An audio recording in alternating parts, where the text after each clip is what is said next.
Qualcomm and ARM both reporting quarterly earnings just moments ago and helping us break it all down. Patrick Moorhead, founder, CEO, and chief analyst at Moor Insights Strategy. Patrick, it is great to see you. Maybe we'll start here, Patrick, with ARM.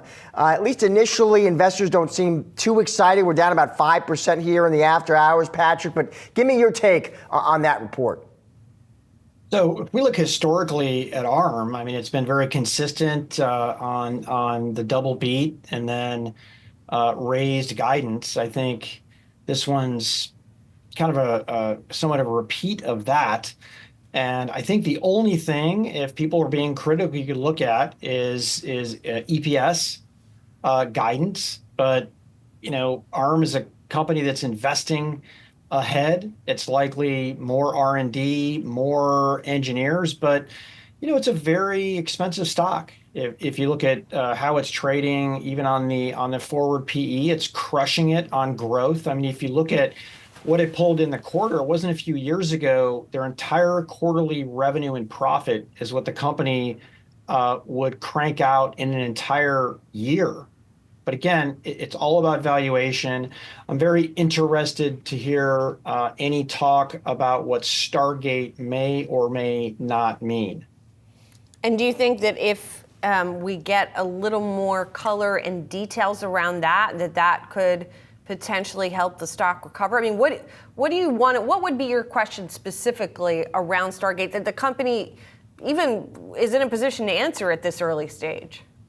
Well, it should be. It was part of the press release, and ARM CEO Rene Haas was recently on stage with OpenAI's Sam Altman in Japan. So there's definitely an affiliation. It looks as if ARM is the CPU of choice. Now, in all of the integrated NVIDIA solutions, ARM is already the CPU of choice in what's called Grace Blackwell and a prior generation. But I think if you can definitively say black and white that they are going to get a very high degree, I wouldn't expect him to say it's a winner take all, but to get most of this CPU business there, then the stock would absolutely skyrocket on that news. It should. What, Patrick, does losing the Qualcomm suit mean, if anything? So it's a little early to tell exactly what it means. I have talked to a few licensees, and they are asking a lot of questions about ownership of intellectual property. ARM is going back into the court system. They're not giving up at this point, but if what was decided stands, it would be a loss of revenue and profit from Qualcomm, not from the entire market per se, because not everybody can crank out a CPU that's as competitive as Qualcomm did with Orion, but it is right now it does appear as a loss until they can get the courts to reverse course. Patrick, I want to ask about DeepSeek also, because pretty much everybody who's come on and who watches the industry closely has said it's not a big deal, or it's not the big deal that the market made it out to be. But it's not nothing. So I'm just curious how you're thinking through it, specifically for ARM, in terms of potential exposure, even if it's not DeepSeek, to some kind of model that really is going to be more efficient.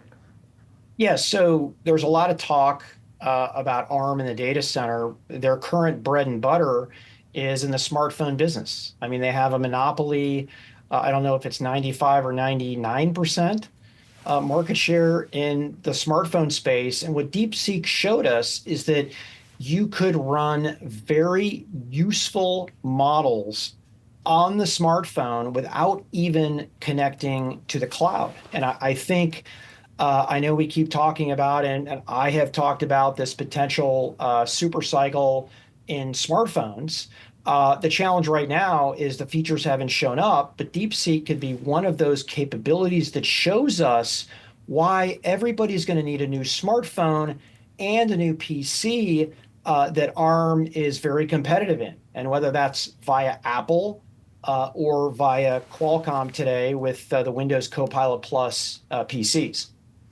Patrick, let's switch gears, talk about Qualcomm. Also just reported up about 0.7% now in the after hours. One question I had there, Patrick, Apple and these reports that its in-house modem system debuting this spring. What does that mean for Qualcomm?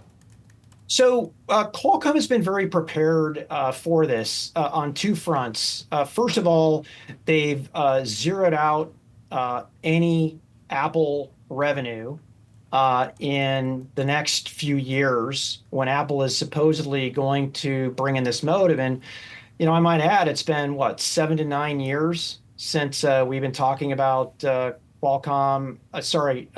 who acquired the Intel modem assets. We're still waiting for that modem. I do believe that they will. I think they'll be very conservative first. Maybe it will come out on an SE or maybe even a low-end tablet. But Qualcomm has been prepared for a scenario where there is no more Apple business.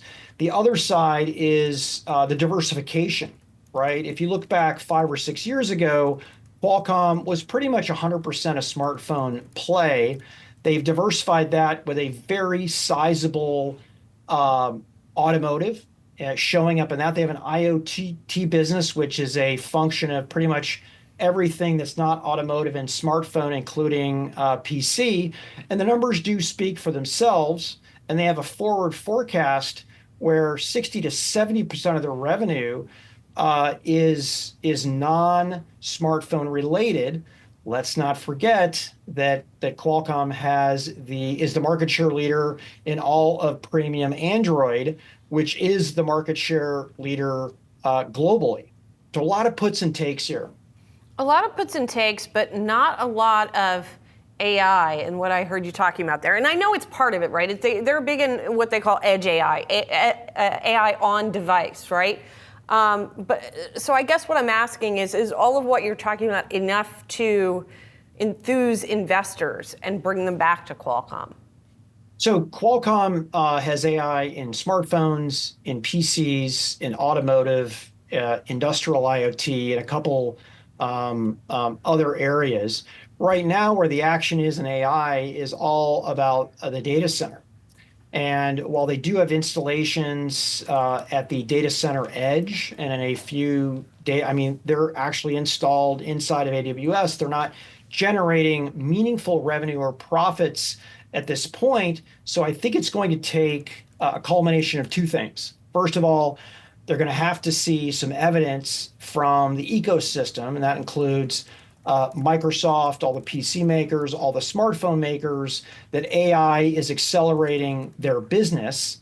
I think we have seen an acceleration of profits on the smartphone side that are related to AI with brands that are actually doing something with it finally, primarily out of China and including Samsung. But I think investors are saying, where's the beef, right? Show me proof of life. Show me proof that this is going to generate something meaningful, and then it's all going to fall in place there. I do believe it ultimately will, but investors are in a show me state. Patrick, always appreciate that instant analysis and insight. Thanks for joining us, sir.